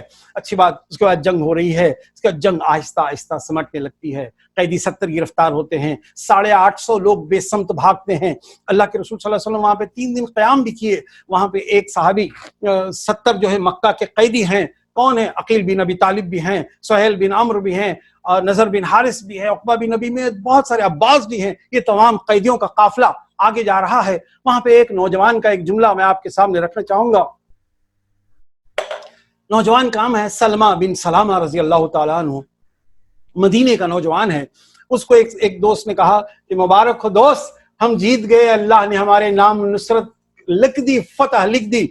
تو سلمہ بن سلامہ نے کہا کہ یہ بھی کوئی جیت ہے کہ انہوں نے عربی محاورے میں کہا کہ مکہ نے گنجی بوڑھیاں ہمارے سامنے رکھی. نبی رحمت صلی اللہ علیہ وسلم نے سنا، دشمن سن رہا ہے، 70 قیدی سامنے سن رہے ہیں، نبی رحمت صلی اللہ علیہ وسلم سن رہے ہیں، مرنے والوں کا غم اللہ کے رسول کو بھی ہے. اللہ کے رسول نے سلمہ سے کہا سلمہ دیکھیے چلانا، ہنگامہ کرنا، ڈانٹنا، نہ جانے ہم نے فرعونیت کہاں سے سیکھی ہے. ہمارے گھرانے، ہمارے قبیلوں میں وہ نبی کا بانگ پن نہیں آیا. ہم نے عشق رسول بھی کیا لیکن نبی کے گفتگو کا انداز نہیں سیکھا. اللہ کے رسول نے سلمہ بن سلامہ سے کہا سلمہ یہ تم نے کیا کہہ دیا؟ دیکھو مکہ والوں کے تو جگر گوشے تھے، بڑے محترم لوگ تھے، وہ بڑے جفاکش لوگ تھے. یہ محض اللہ کا کرم تھا کہ فتح ہمارے نام ہوئی. دیکھیے دشمن سن رہا ہے کہ سردار ہمارے مرنے والوں کے بارے میں کیا انیس ٹھیس نہ لگ جائے آپ جینوں کو، شیشہ دل ٹوٹ کے پاش نہ ہو جائے. اسی لیے تو دشمن مائکروسکوپک مینورٹی میں ٹوٹل میجورٹی میں بدلتا ہے. اسی لیے تو دشمن کے لوگ بعد میں اسلام قبول کرتے ہیں. اللہ کے رسول نے کہا کہ نہیں سلمہ بن سلامہ وہ اشراف مکہ تھے، وہ بڑے لوگ تھے. ٹھیک ہے، اب آئیے ہم آگے بڑھتے ہیں. اب جنگ کے درمیان اور آس پاس کے واقعے یہ ہے کہ میں آپ کے سامنے کیا رکھوں. ابو سفیان نے اپنا بیٹا کھویا، اکرمہ جو ہے قید میں ہے، انہوں نے اپنا باپ کھویا. عاص بن ہشام، ابو حنظلہ جو ہے ابو سفیان کے بیٹے شہید، بیٹے جو ہے ادھر سے اپنی دنیا سے چل پڑے، ادھر مسلمانوں کی صفوں میں تھے. اور حضرت ابو العاص بن ربیع، ہاں ان کا نام جو میں آپ کے سامنے رکھنا چاہ رہا تھا، اللہ کے رسول کے داماد ابو العاص بن ربیع رضی اللہ تعالیٰ عنہ بھی قید میں تھے. یہاں پہ میں ضرور ذکر کرنا چاہوں گا، اب اللہ کے رسول صلی اللہ علیہ وسلم نے کہا کہ 4000 درہم جو دے گا وہ قیدی کو لے آ جائے گا، اور 4000 درہم اگر نہ دے گا تو 10 مدینے کے بچوں کو تعلیم پڑھائے گا. کیا پڑھائے گا؟ جغرافیہ، حساب، اور زبان، ادب، قواعد، یہ تمام چیزیں، کیونکہ توحید رسالت آخرت نہیں تھی، لیکن مدینے میں مکہ کے صفاق کافروں کو، مشرکوں سے تعلیمی منصوبے کا جو ہے سلسلہ شروع کیا۔ وہاں پہ حضرت زینب اللہ کے رسول کی بیٹی مکہ میں ہیں، اور جب 4000 درہم کی بات آئی تو انہوں نے اپنی شادی میں اپنی ماں کا دیا ہوا ہار دے کے بھیج دیا۔ میں یہیں پہ ان کا واقعہ مکمل کرنا چاہتا ہوں۔ اور جب اللہ کے رسول صلی اللہ علیہ وسلم کو جب ہار ملا تو خدیجۃ الکبریٰ کی محبتیں یاد آ گئی، اپنی بیگم کا ایسا ساتھ یاد آ گیا۔ کیسا ساتھ تھا دوستو؟ مکہ کی 13 سالہ زندگی میں ایک اسلامی ریاست کو بننے کے لیے جتنی دولت تھی اس خاتون نے لٹائی تھی۔ اس خاتون نے جیل بھی کاٹے، اس خاتون نے بچے بھی دیے، اس خاتون نے ڈھارس بندھائی نبی کو۔ اور خاتون کا جب زیور یاد آ گیا تو اللہ کے رسول کی آنکھوں سے جھرجھر آنسو بہنے لگے۔ اللہ کے رسول نے لوگوں سے کہا، ایک بیٹی کے پاس ماں کا تحفہ ہے، تم چاہتے ہو تو لے لو ورنہ چھوڑ دو، کیونکہ اللہ کے رسول یہ جانتے تھے کہ ابو العاص نرم خلیق مزاج کے آدمی ہیں، یہ جائیں گے اور واپس آئیں گے۔ اور ایسے ہی ہوا کہ یہ گئے اور واپس آئے۔ اس کے بعد کیا ہوا؟ اچھا، مکہ مدینے کی طرف میں تھوڑا سا ایک منظرنامہ آپ کے سامنے رکھنا چاہوں گا، بہت قیمتی منظرنامہ ہے، آج کے میڈیا کے دور میں آپ اس کو ضرور جوڑیں گے اس کو۔ اللہ کے رسول نے عبداللہ بن رواح رضی اللہ تعالیٰ عنہ کو، جو بہت بڑے ادیب شاعر بھی تھے، ان کو مدینے کے نچلے حصے سے اور اوپری حصے سے، بالا حصے سے حضرت زید بن حارثہ کو، دونوں کو بھیجا اور کہا کہ جاؤ ہماری فتح کا اعلان کرو، ہم بعد میں آئیں گے، کیونکہ اللہ کے رسول نے فتح کے بعد وہاں پہ رکنا بھی تھا اور بہت سارے معاملات کو نپٹانا بھی تھا۔ میں آگے پیچھے منظر کو آپ کے سامنے رکھنا اس لیے چاہتا ہوں کہ آپ پوری اکائی میں اس کو دیکھ سکیں۔ جب یہ وہاں پہ پہنچے تو اللہ کے رسول کے غموں کا ایک سلسلہ رہ جاتا ہے جس کو میں ذکر نہ کروں۔ اللہ کے رسول نے اپنی بیٹی کو آخری سانسیں لیتے ہوئے، رقیہ کو سانسیں موت کے دہانے پہ چھوڑ کے آئے تھے۔ مدینے سے جب چلے تھے تو رقیہ کو چینچک آ چکی تھی اور چینچک کے نتیجے میں ان کی سانس اکھڑ رہی تھی۔ اللہ کے رسول نے ان کے شوہر حضرت عثمان سے کہا، عثمان تم رکو، اس کی ڈھارس بندھائے رکھو، لیکن میرا رکنا ناممکن ہے۔ جب اللہ کے رسول پہنچے، یہ حضرت عبداللہ بن زید بن حارثہ پہنچے تو جنت البقیع کا منظرنامہ ہے، مسلمان ہیں، حضرت رقیہ کو دفن کیا جا رہا ہے، حضرت عثمان ہے، سارے مسلمانوں پہ غم طاری ہے۔ جنت البقیع میں یہودی بھی ہے، وہاں اس وقت تو مل جل کے رہتے تھے نا، دور سے جنازے کو دیکھ رہے ہیں، جنگ کا انتظار کر رہے ہیں۔ حضرت زید بن حارثہ حضور کی اونٹنی قصوہ پر سوار ہے، یہودی دیکھ رہے ہیں کہ اونٹنی پر سوار، اس کا مطلب یہ ہے کہ محمد مر گئے، شہید ہو گئے، نعوذ باللہ من ذالک، اور یہ آئے ہیں اور محمد کوئی نہ کوئی چالاکی کریں گے، ان کے چاہنے والے بھی، کیونکہ یہودیوں کو بدگمانی کا ایک خاص قسم کا چسکا لگا ہوا تھا۔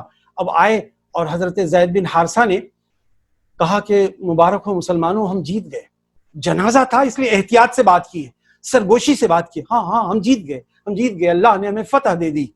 اچھا، یہودیوں کے گروپ میں ایک 9 سالہ بچہ اسامہ بن زید کھڑا ہوا ہے اور یہودی نے چلا کے کہا کہ دیکھو محمد نے پھر جھوٹ کہلوایا ہے، اس کی اونٹنی ہے، فوج کا ایک آدمی آیا ہے اور مکہ کی فوج سے لڑ کے جیتنا ناممکن ہے۔ تو اسامہ 9 سال کا بچہ پلٹ کے یہودی سے کہتا ہے کہ تم یہ کیسے کہہ سکتے ہو، آنکھ میں آنکھ ڈال کے پوچھتے، یہ تم کیسے کہہ سکتے ہو کہ محمد کو جیت نہیں ملی اور یہ خبر جھوٹی ہے؟ کہا کہ لگتا نہیں ہے، دیکھو تمہارے باپ نے کس انداز میں خبر اڑائی ہے۔ کہا دیکھو میں ابھی جاؤں گا اپنے باپ سے پوچھ کے آؤں گا، اگر باپ خبر سچی تھی تو میں تم کو نبی کریم صلی اللہ علیہ وسلم کے حوالے کر دوں گا۔ اب دیکھیے غور سے سننا دوستو، یہ نقطہ بڑا اہم ہے، آپ نے سن رکھا ہوگا لیکن یہ بہت اہم ہے، میں آپ کو جوڑ کے بتاؤں گا کیوں اہم ہے۔ زید بن حارثہ ابا کے پاس آتے ہیں، اپنے باپ کے پاس، کہتے ہیں ابا ذرا کان قریب لاؤ، کیا ہم واقعی جیت گئے؟ ہاں بیٹا ہم جیت گئے۔ کہاں؟ اللہ کے رسول کہاں ہیں؟ پیچھے آ رہے ہیں، ٹھیک ہے۔ اب دیکھیے یہودی نے مجھ سے یہ کہا، ابا انہوں نے کوئی ڈرامہ نہیں کیا۔ یہودی کے پاس گئے، انہوں نے کہا کہ خبردار، اب تجھے میں ذمہ داروں کے حوالے کر دوں گا۔ ہم واٹس ایپ کی خبر پہنچاتے ہیں، افواہ کی خبر پہنچاتے ہیں، ذمہ داروں تک خبر نہیں پہنچاتے۔ یہ ہے اصحاب رسول کی انجمن میں میڈیا سے ہینڈل کرنے کی تربیت۔ یہ بہت اہم واقعہ تھا، اس لیے میں نے آپ کے سامنے رکھا۔ اللہ کے رسول صلی اللہ علیہ وسلم بیٹھ کر وہاں پہ وہ واقعہ ہوتا ہے۔ آگے بڑھتے ہیں۔ اللہ کے رسول صلی اللہ علیہ وسلم قیدیوں کو لے کے آتے ہیں، قیدیوں میں جیسا کہ میں نے کہا عباس ہیں، سہیل بن عمرو ہیں۔ سہیل بن عمرو کا ایک واقعہ میں آپ کے سامنے رکھوں، جب گرفتار ہوئے تو اللہ کے رسول، حضرت سہیل بن عمرو کا معاملہ یہ تھا کہ اللہ کے رسول کو ایسی گالیاں تراشتا تھا، بہت بڑا ادیب، اسکالر، رائٹر، پوئٹ تھا، تو ایسے ایسے گالیاں لکھتا تھا کہ مکہ لوٹ پوٹ ہو جاتا تھا. تو حضرت فاروق اعظم نے کہا اللہ کے رسول یہ سہیل آپ کو گالیاں ایسی دیتا ہے کہ کلیجہ پانی ہوتا ہے, اس کے سامنے کے 2 دانت توڑ دیں گے. تو اللہ کے رسول نے فاروق اعظم کو دیکھا اور مسکرا کے کہا کہ فاروق اعظم اطمینان رکھو, ایک وقت آئے گا اس کی طراقت لسانی, اس کی زبان کی فصاحت, اس کی کلام کی بلاغت تمہارا دل خوش کر دے گی. نبی مسئلہ نہیں کرتے چہروں کا, نبی چہرے نہیں بگاڑا کرتے. صبر کرو, دل جمع رکھو. اور اللہ کے رسول صلی اللہ علیہ وسلم کی بات کو اللہ کے حضرت عمر کو ایسا یقین آیا کہ جب ایک موقع پہ ارتداد کے موقع پہ جب مسلمان کٹ رہے تھے, سہیل بن عمر کی طلاقت لسانی کا دریا بہتا تھا, مسلمانوں کے قبیلے واپس آتے تھے. صدقت یا رسول اللہ حضرت عمر کہتے تھے, حضرت سہیل کو دعائیں دیتے تھے. میں واقعات کو جوڑ رہا ہوں. اللہ کے رسول صلی اللہ علیہ وسلم نے قیدیوں کو تقسیم کیا, اور جب قیدیوں کو تقسیم کہا تو کہا کہ اب یہ 70 جو قیدی آئے ہیں تم ان کا خاص لحاظ کرنا. دنیا میں جنگیں ہوتی ہیں, گرفتار ہوتے ہیں, جیل بھرے جاتے ہیں, لیکن دیکھیے نبی رحمت کا قانون کہتی ہے. اور اللہ کے رسول نے کہا کہ مدینے کے لوگوں یہ میرے مہمان ہیں, پاس رکھنا. ویسے ہی ہوا. حضرت مصعب بن عمیر کے بھائی کا واقعہ میں آپ کے سامنے رکھوں. ابو عزیز ان کے گھر میں گئے تو وہ خود ایک مجبور کسان انصاری تھا. وہ اپنی بیوی بچیوں کو روکھا سوکھا کھلا کے سلا دیتا. 1 دن 2 دن بڑھنے لگے, مکہ سے پیسے آنے میں تاخیر ہوئی اور آخر میں کھجوروں پہ سلانے لگا. اور اس کے بعد بچوں کی آوازیں ابو عزیز کے پاس آتی تھی, اور ابو عزیز چلا کے انصاری سے کہتا بھائی تو مجھے ہلاک کر دے گا, تیرے بچوں کے رونے کی آوازیں آتی ہیں, تو مجھے گرم روٹی کھلاتا ہے, تیرے بچے تو کھجور کھا کے پانی پی کے سو گئے, مجھے رہا کر, میں تیرے پیسے بھی حوالے کر دوں گا, یہ غم مجھ سے جنگ سے زیادہ سنگین ہے. یہاں پر مجھے ان کی بات یاد آتی ہے کہ ابھی جس کا نام ودی پرکاش, جس سے میں نے انہوں نے کہا کہ یہ جب قیدی مکہ گئے تو انہوں نے کہا کہ مکہ والو, یہی ان کا جملہ انہوں نے دہرایا کہ مکہ والو ہم تو گئے تھے مدینے والوں کی زندگی اجاڑنے کے لیے, لیکن انہوں نے تو بھوکے رہ کے ہمیں کھانا کھلایا, ہمیں روٹی کھلائی, ہمیں وہ امن و امان دیا کہ ہم پہ حرف بھی نہیں ہوا. حضرات ایک واقعہ ضرور ہے میں آپ کو سنانا چاہوں گا. اللہ کے رسول صلی اللہ علیہ وسلم کے پاس ایک کمپلینٹ آئی کہ جب مدینہ یہ لوگ پہنچے, مسجد صفا کے چبوترے پہ مشرکین مکہ بیٹھے ہوئے ہیں. دیکھیے اندازہ لگائیے کشادہ قلبی کا.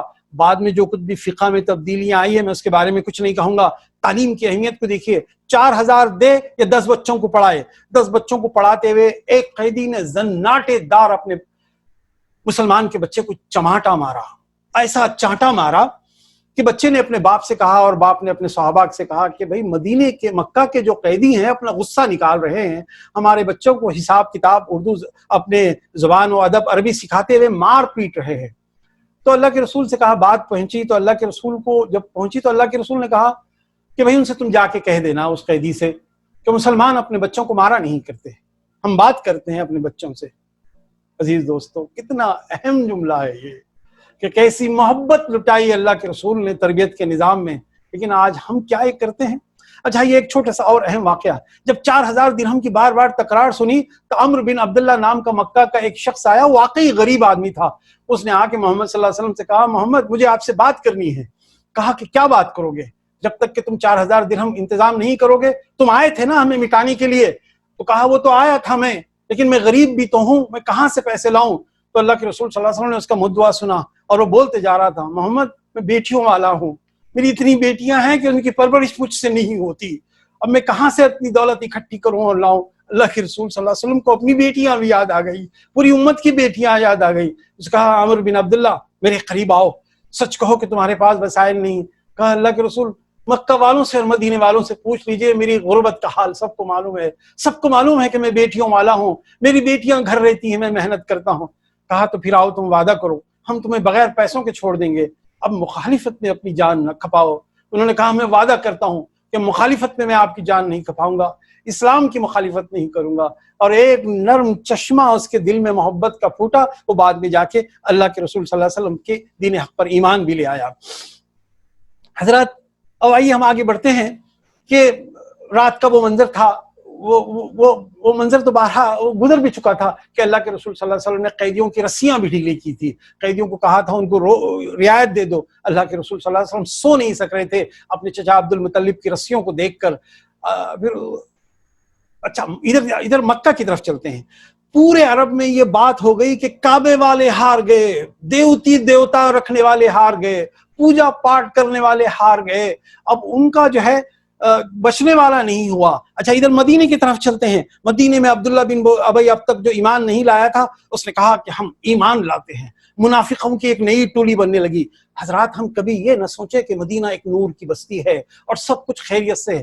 مدینے میں جتنے مسائل اس وقت تھے مکہ سے زیادہ تھے۔ کبھی اب مدینے کا بالاستیاب آبجیکٹیولی جب مطالعہ کریں گے تو آپ محسوس کریں گے کہ اللہ کے رسول مدینے میں چین سے نہیں سو سکتے تھے، بھلے ہی مکہ میں آپ سوتے رہے ہو تو رات کی تنہائیوں میں۔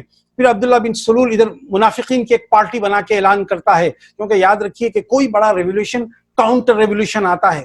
جس آزادی نے کاؤنٹر ریولیوشن کو سنبھال لیا وہ ملک بن گیا۔ میں آپ کو ایک مثال دوں کہ ہندوستان پاکستان الگ ہوئے، ایک ریولیوشن آیا، انگریزوں سے آزادی ملی، کاؤنٹر ریولیوشن کو ہم سنبھال نہیں سکے، لاکھوں لوگ مر گئے۔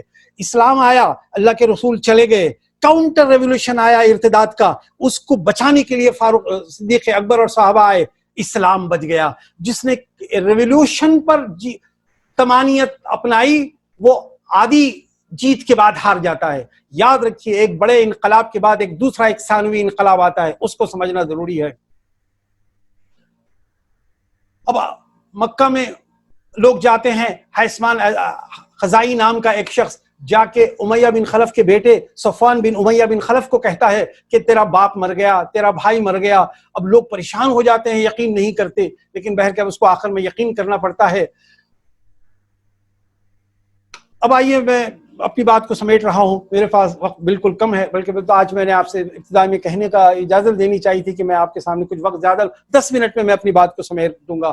اب مکہ میں مدینے میں جو شہداء آئے ہیں، مدینہ منورہ پہ آپ کو میدان بدر میں آپ کو تختی بھی ملے گی، لوحہ بھی ملے گا جس میں 14 صحابہ کے نام ہیں، وہ نام میں آپ کے سامنے دہرا دوں۔ ابھی آپ نے کچھ نام بھی سن لیے ہیں۔ حضرت عمیر بن ابی وقاص جو کم سے کم عمر تھے، 16 سال کے، وہ شہید ہوئے، جس کو عمرو بن عبدود نے مارا، ان کو شہید کیا۔ حضرت علی نے اس کا بدلہ لیا، احزاب میں اس کو ٹھنڈا کیا تھا۔ عمیر بن حمام کھجور کھاتے تھے، شہید ہوئے۔ سعد بن قیسمہ جو باپ بیٹے نے ٹاس کیا تھا وہ شہید ہوئے۔ اب دیکھیے وہ خاتون کا میں نے جو نام لیا تھا وہ عاقل بن بکیر، وہ شہید ہوئے۔ عوف بن حارث، معوذ بن حارث، یہ ابو جہل کو مارتے ہوئے شہید ہوئے۔ میں نے اس کا واقعہ ذکر نہیں کیا جو آپ جانتے ہی ہیں، بہرکہ وقت نہیں ملا۔ حارثہ بن سرقہ جو پانی لاتے ہوئے جو ہے شہید ہوئے، اور اس کے بعد زید بن حارثہ ذو الشمالین رضی اللہ تعالیٰ عنہ، یہ دونوں مواخات میں بھائی تھے، اللہ کے رسول نے دونوں کو ایک ہی ساتھ قبر میں اتارا۔ پھر اس کے بعد صفوان بن بیضہ بھی شہید ہوئے، رافع بن معلہ بھی شہید ہوئے، عبیدہ بن حارث بن مطلب پہلے زخمی اور آخری شہید۔ بھائیے مکہ میں جو لوگ مرے ان کے بھی میں نام تھوڑے سے لینا چاہوں گا۔ عتبہ گیا، شیبہ گیا، ولید گیا، ابو جہل امت کا فرعون ٹھنڈا ہوا، اس کے بعد حنظلہ، عامر بن حضرمی، نوفل بن خلید، اور بنو تیم کے بہت 4 لوگ اور گئے۔ اس طرح سے بنو مخزوم کے 24 آدمی مارے گئے، اس طرح سے بنو عبد الشمس کے 9، اس طرح سے جو ہے مکہ کے لوگوں کی موت ہوئی۔ اب میں زیادہ تفصیل میں نہیں جاؤں گا، اب اپنی بات کو سمیٹنے کی کوشش کروں گا۔ مکہ کے قیدی بھی جو تھے اس کے اندر بہت سارے نام تھے۔ اب آئیے اس جنگ سے فائدہ کیا ہوا، میں اس کو آخری میں فائدہ، اس کی ایک جو نظریے کی فتح ہوئی، لوگوں کو یقین نہیں تھا کہ مکہ والوں سے جیت جائیں گے، یہ جیت گئے، یہ ایک عقیدے کی فتح تھی۔ دشمن اور یوم الفرقان کہا جاتا ہے، اس جنگ کے بڑے پیارے نام ہیں۔ غزوہ اسرت کہا جاتا ہے، بھوک پیاس کی جنگ۔ یوم الفرقان کہا جاتا ہے، فرق کرنے والے کی جنگ۔ یہ مظلوموں کی جیت کی جنگ تھی، یہ تعلیمی انقلاب کی جنگ تھی، یہ 4000 درہم و دینار جو لیے گئے تھے اس سے معاشی کشادگی کی جنگ تھی، یہ قیدیوں کو دوست بنانے کی جنگ تھی۔ 18 قیدی تو فوراً سے ایمان لے آئے، اس کے فوراً بعد یہ سرحدوں کے تحفظ کی جنگ تھی۔ ایک نوفل نام کا ایک ہتھیار کا آدمی تھا، اس سے 1000 تلواریں اللہ کے رسول نے لی، کہا کہ تو پیسے نہیں دے گا، تو پڑھائے گا نہیں، تو ہتھیار کا تاجر ہے، تو دے گا۔ اب یہی جو ہے نور کا ایسا وسعت پھیلی کہ تمام مکہ میں، مدینے میں اب ٹھنڈے دل سے لوگوں ایک بارے میں سوچنے کی کوشش کرے کہ کیا وجہ تھی کہ اللہ تعالیٰ نے ان لوگوں کو نصرت دی۔ حضرات بدر کا واقعہ ادھورا رہے گا اگر آپ سورہ انفال کا بالاستیاب مطالعہ نہیں کریں گے۔ یہ قرآن، یہ اس لیے آپ نے غور کیا ہوگا کہ بدر بہت کم عرصے میں، یعنی ٹائم سپین میں کم عرصے میں لڑی گئی، لیکن اس پہ والیومز لکھی گئے کیونکہ اس نے بہت ساری گتھیوں کو حل کیا۔ کہ بدر ہی ایک ایسی اولین اور آخری فتح تھی جس کے نتیجے میں مسلمانوں کو ایک بڑی کامیابی ملی. اس لیے میں نے مولانا ظفر علی خان کا وہ شعر سے اپنی بات گزشتہ کے اجلاس میں کی تھی. اس کا ایک کلیدی لفظ ہے فضا. فضا فضائے بدر پیدا کر، فرشتے تیری نصرت کو اتر سکتے ہیں گردوں سے، قطار اندر قطار ربی. بدر برپا کرنے سے پہلے فضائے بدر برپا کرنا ہے. دشمن کو آپ کے نظریاتی موقف کا اندازہ ہونا چاہیے، آپ کی محبتوں کا، آپ کے پیار کا. تب جا کے بھائی سے بھائی کا محبت کا معاملہ طے ہوتا ہے، بھائی سے اختلاف کا معاملہ طے ہوتا ہے. میں اپنی بات کو یہیں سمیٹتے ہوئے اللہ سبحانہ وتعالیٰ سے دعا کرتا ہوں کہ بار الہ ہمارے دلوں کی گتھیوں کو حل کر دے. اے اللہ ہمارے ذہن و دلوں میں جو تاریکیاں ہیں اس کو بدر والوں کے حوالے سے ایسے نور برسا، ہماری رگو پے میں نور برسا. اے اللہ جو بدن کے مسائل سے جس وقت جو آج دنیا نمٹ رہی ہے، اے اللہ تیری رحمتوں کا نزول ہو، اے اللہ تیری برکتوں کا نزول ہو. اے رب العالمین دعا مانگنے والوں نے تو تیری تمام ممتا کے حوالے سے دعا مانگی ہے، ہم بدر والوں کے حوالے سے دعا مانگتے ہیں. بار الہ ہمارے بدن میں، رگوں میں، ریشوں میں، خون میں، ہر جگہ اتنا نور اتار دے کہ بیماریوں کے تاریکیاں ہم پر حملہ نہ کرے. اے اللہ ایمان بھی دے، اے اللہ صحابہ سے محبت بھی دے، اے اللہ اتنا قریب کر دے صحابہ کے احساسات کے کہ جینے مرنے کے بڑے بڑے فیصلے آسان ہو جائے، بھوک و پیاس کے مسئلے آسان ہو جائے، رشتوں کو بنانے اور بگاڑنے کی حکمتیں آ جائے. نبی نے کہا کہ میری نبوت کا مشن ہے لوگوں سے جوڑوں. اے اللہ ہمیں بھی جوڑنے والا بنا دے، ہمیں بھی لوگوں سے قریب کر دے. اے اللہ میری زبان و بیان میں جو کمزوری رہ گئی ہے میں تیرے حضور توبہ کرتا ہوں اور دعا کرتا ہوں اس کا کوئی غلط سننے والوں پر نہ ہو. اور تمام لوگوں سے دعا کرتا ہوں کہ دلوں میں جگہ دے حضور کی تاریخ کو، دلوں میں گنجائش بنائیں صحابہ کو سمجھنے اور سمجھانے کو، تاکہ ہم ان کی محبتوں کو سمجھ سکیں، سمجھا سکیں. وآخر الدعوانا الحمدللہ رب العالمین. آمین یا رب العالمین. فعلى البر